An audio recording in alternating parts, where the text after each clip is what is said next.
नागौर एक खूबसूरत और साफ सुथरा गाँव था। यहाँ के लोग भी सफाई पसंद और नफीस मिजाज थे।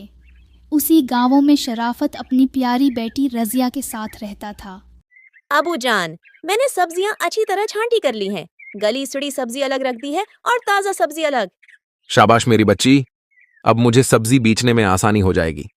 रजिया अपने अब्बू का बहुत ख्याल रखती।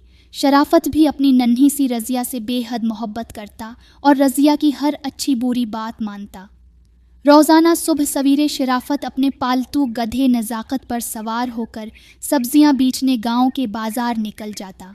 नज़ाकत गधा भी बड़ा ख़ास और तमीज़दार था। इधर रजिया पूरे घर की सफाई करती। फिर शाम के वक्त वो अपने अब्बू के लिए मज़ेदार खाना भी तैयार करती। शराफत सब्ज़ी बेचकर शाम को वापस लौटता तो दोनों मिलकर मोहब्बत से खाना खाते और अल्लाह का शुक्र अदा करते।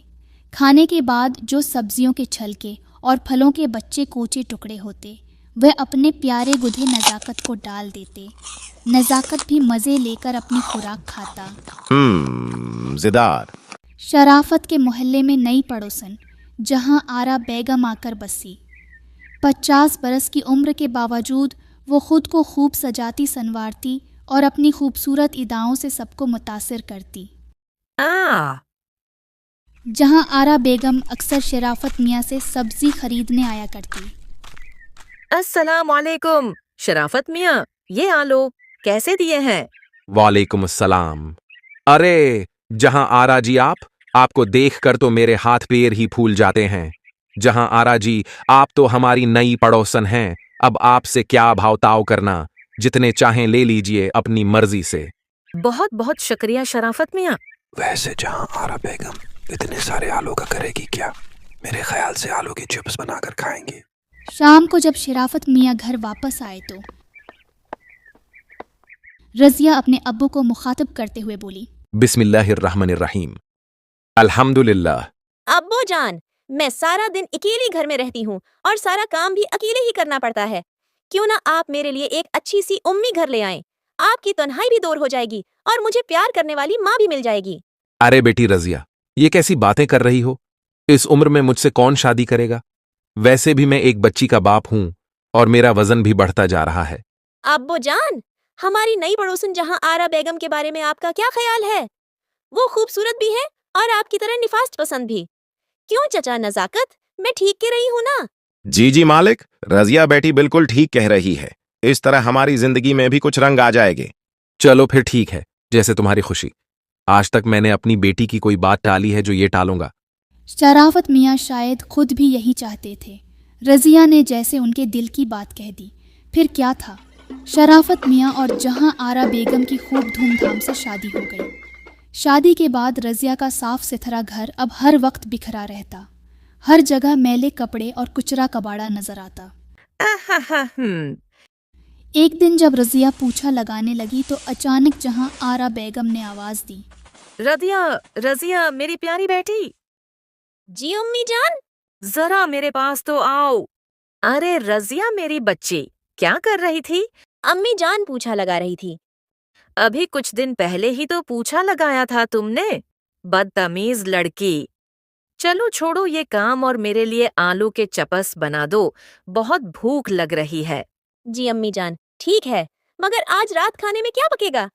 अरे बस पकना क्या है, वही आलू के चपस तंदूरी रोटी के साथ खाकर सो जाएंगे। कुछ पकाने की जरूरत नहीं। चल भाई चल नज़ाकत, मुझे गांव की सैर को ले चल। बेगम साहिबा, मुझे तो मालिक के साथ सब्जी बेचने जाना है और अभी कल ही तो मैं आपको सैर के लिए लेकर गया था। काम की बात कर गुद्धे, जबान लड़ाता है। तुझे पता है ना मैं रोज सैर के लिए जाती हूँ। कोई बात नहीं नजाकत मेरे भाई, हम आज काम पर नहीं जाते, बेगम को सैर के लिए ले जाते हैं। मगर बेगम पहले नहा तो लो, 2 महीने हो गए नहाए हुए। जब से शादी हुई है रोजाना मेकअप तो कर लेती हो मगर नहाती नहीं। अब तो तुम मेल कुचील में अट गई हो। अरे शराफत मियाँ, ऐसी क्या बात है, नहा भी लेंगे जब ईद आएगी। फिर क्या था, शराफत मियाँ अपनी नई नवीली दुल्हन के साथ गांव की सैर को निकले, जहां आरा बेगम भी नज़ाकत पर बड़े नाजो अंदाज से सवार थी। जहां आरा बेगम की हडरामी और गंदगी फैलाने की वजह से घर में मोटे मोटे चूहे पैदा हो गए थे। चूहे पूरे घर में हंसते खेलते घूम रहे थे। तभी एक चूहा अपनी बीवी को मुखातब करते हुए बोला, क्यों बेगम, मजा आ रहा है ना इस खूबसूरत जिंदगी का? जी मेरे सरताज, जितनी ज्यादा गंदगी इतनी ही खूबसूरत जिंदगी। अच्छा सुनो बेगम, आज रात उनके राशन के थैले कुतरने हैं। सारा अनाज अपने बिल में पहुंचाना है। ठीक है मेरे सरताज, मैं कार्रवाई करने के लिए तैयार हूँ। बस अब तो रात होने का इंतजार है। कुछ ही देर बाद शराफत मियाँ अपनी बीवी जहां आरा बेगम के साथ गुधे नज़ाकत की सवारी करके घर वापस आ गए। तभी रज़िया घबरा कर अपने अब्बू से बोली, अब्बो जान, ये चूहे तो हमारे घर से सारे गांव में फैलते जा रहे हैं। हमारा घर और खूबसूरत गांव गंदगी का ढेर बन गया है। इस तरह तो हम सब बीमार हो जाएंगे और गांव वाले भी हमें गांव से निकाल बाहर करेंगे। ठीक कह रही हो मेरी बच्ची, इस तरह तो हम दरबदर हो जाएंगे। ये सब मेरी वजह से हुआ। मैं जहां आरा बेगम की मोहब्बत में अंधा हो गया था, जो वो कहती वही करता था। अब अल्लाह ने मेरी आंखें खोल दी हैं। तुम फिक्र न करो, मैं गांव के बड़े बाबा जी बाबा मुख्तियार के पास जाऊंगा। ये बहुत पहुंचे हुए बुजुर्ग हैं, हमारी मुश्किल का जरूर कोई हल निकालेंगे। बाबा मुख्तियार बहुत पहुँचे हुए बुजुर्ग थे। उनकी उम्र तो इसी साल की थी, मगर दिल आज भी जवान था। उनका घर नायाब और पुरानी चीज़ों का ख़जाना था। माशाअल्लाह। हर तरफ पुराने संदूक, जादुई किताबें, तावीज़ और अजीब व गरीब औजार रखे थे। अरे, इस वक्त कौन आ गया? कौन है दरवाजे पर? बाबा जी, मैं शराफत सब्जी वाला। अरे ये बीवी का गुलाम बुढ़ापे में शादी रचाकर अब मेरे पास क्या लेने आया है? और एक मैं हूँ, मुझे आज तक अपने लिए कोई अच्छा रिश्ता नहीं मिला। बाबा जी। आ जाओ शराफत मियाँ, अंदर आ जाओ। अस्सलाम वालेकुम बाबा जी। वालेकुम अस्सलाम शराफत मियाँ, कैसे आना हुआ? बड़े परेशान लग रहे हो। जी बाबा जी, बस क्या बताऊं, आपके पास बहुत उम्मीद लेकर आया हूं। अगर इजाजत हो तो आपके कदमों में बैठ जाऊं। जरूर शराफत मियाँ, मेरे कदमों में बैठकर ही तुम मुझसे मेरा फेज पाओगे। अपना मसला बताओ, क्यों इतने परेशान हो? बाबा जी, आपको तो पता ही होगा, हमारा खूबसूरत गांव अब गंदगी का ढेर बनता जा रहा है। हर तरफ मोटे मोटे काले चूहे घूम रहे हैं और यही चूहे मेरे घर में भी डेरा डालकर बैठे हैं। अरे शराफत मियाँ, परेशान क्यों होते हो? मेरे पास मसले का हल मौजूद है। देखो, आज ये चूहे तुम्हारे घर में दंदना रहे हैं, लेकिन अगर अभी कुछ न किया गया तो कल ये मेरे घर में भी बसीरा कर लेंगे। मेरा घर तो वैसे ही कीमती और पुराने सामान का खजाना है। अगर ये चूहे यहाँ घुस गए तो फिर उन्हें निकालना और मारना बहुत मुश्किल हो जाएगा। मैं तुम्हें एक ऐसा ढूल दूंगा जिसकी थाप में जादू छिपा है। शराफत मियाँ, तुम्हें सिर्फ उसे जोर जोर से बजाना है और तमाशा देखना है। ये कैसी बात कर रहे हैं आप बाबा जी? क्या मैं यहां तमाशा देखने आया हूं? मैं चूहों से परेशान होकर यहां आया था और आपको मजाक सूझ रहा है। यही वजह है बूढ़े, जो आज तक तो अकेला है और इस सामान से भरे पुराने घर में पड़ा है। काम का ना काज का, दुश्मन अनाज का। शराफत मियाँ, तुम तो गुस्सा ही हो गए। पहले मेरी पूरी बात तो सुन लो। ये ढूल कोई आम ढूल नहीं है, ये मेरे बचपन का ढूल है। मेरी दादी उसे बजाकर भीख मांगा करती थी। इस ढूल की थाप इतनी दिल फरेब थी कि जब दादी उसे बजाती तो इलाके के सारे चूहे अपने बलों से बाहर निकल आते और बेखुदी में खूबसूरत रक्स करने लगते और झूमते हुए दादी के पीछे पीछे उनके घर चले जाते। कुछ ही दिनों में दादी का घर चूहों से भर गया, जिसकी वजह से दादी बहुत परेशान रहने लगी। चलो अब निकलो यहाँ से।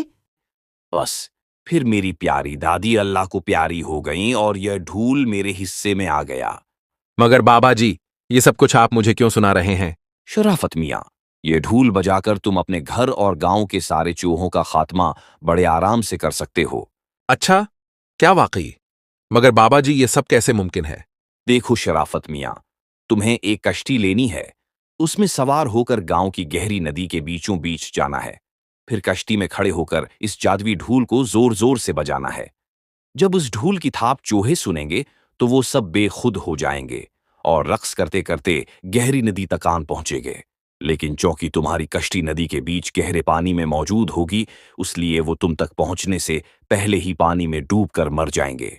یوں بابا مختار نے شفقت بھرے انداز میں شرافت میاں کو جادوی ڈھول تھماتے ہوئے کہا، جاؤ شرافت میاں، اللہ تمہارا حامی و ناصر ہو، اور ہاں، ڈھول کی تھاپ میں نرمی رکھنا مگر زور بھی دینا تاکہ چوہوں پر اثر ہو۔ جزاک اللہ خیرن بابا جی، آپ نے تو میرا دل ہی ہلکا کر دیا۔ واقعی آپ جیسے بزرگ آج کے زمانے میں کم ہی ہوتے ہیں۔ انشاءاللہ میں آپ کی ہدایت پر عمل کروں گا۔ مگر شرافت میاں، ایک بات غور سے سن لو، یہ جو ڈھول میں نے تمہیں دیا ہے اس کی تھاپ کوئی معمولی آواز نہیں۔ اس کی گونج سن کر ہر وہ جاندار بے اختیار رقص کرے گا جسے گندگی پسند ہوگی۔ چوہے اس آواز کے سب سے پہلے اثر میں آتے ہیں کیونکہ ان کا دل میل کچیل میں ہی خوش رہتا ہے۔ بس یاد رکھنا، یہ ڈھول صرف ان پر اثر کرے گا جن کے دل میں صفائی کی قدر نہیں۔ بابا جی آپ فکر نہ کریں، میں آپ کی ہدایت پر پوری طرح عمل کروں گا۔ پھر کیا تھا، شرافت میاں نے بابا مختار کا دیا ہوا جادوی ڈھول سنبھالا اور گہری ندی کے بیچوں بیچ کشتی میں کھڑے ہو کر پوری قوت سے بجانا شروع کر دیا۔ ڈھول کی گونج لہروں پر رقص کرتی ہوئی دور دور تک پھیل گئی۔ جادوی ڈھول کی تھاپ پر گاؤں کے سب چوہے بلوں سے نکل کر ناچتے جھومتے ندی کی طرف بڑھنے لگے اور گہرے پانی میں ڈوب کر مر گئے، جہاں آرا بیگم بھی جو کہ گندگی کی عادی تھی چوہوں کے ساتھ ناچتی ہوئی ندی میں جا گری اور اپنے انجام کو پہنچی۔ یوں گاؤں ایک بار پھر صاف ستھرا اور خوبصورت ہو گیا اور ہر سمت خوشبو اور تازگی بکھر گئی اور گندگی سے ہمیشہ کے لیے جان بھی چھوٹ گئی۔ شرافت میاں اور رضیہ نے اللہ کا شکر ادا کیا الحمدللہ، اور عہد کیا کہ ہمیشہ صفائی اور اچھے اخلاق کو اپنائیں گے۔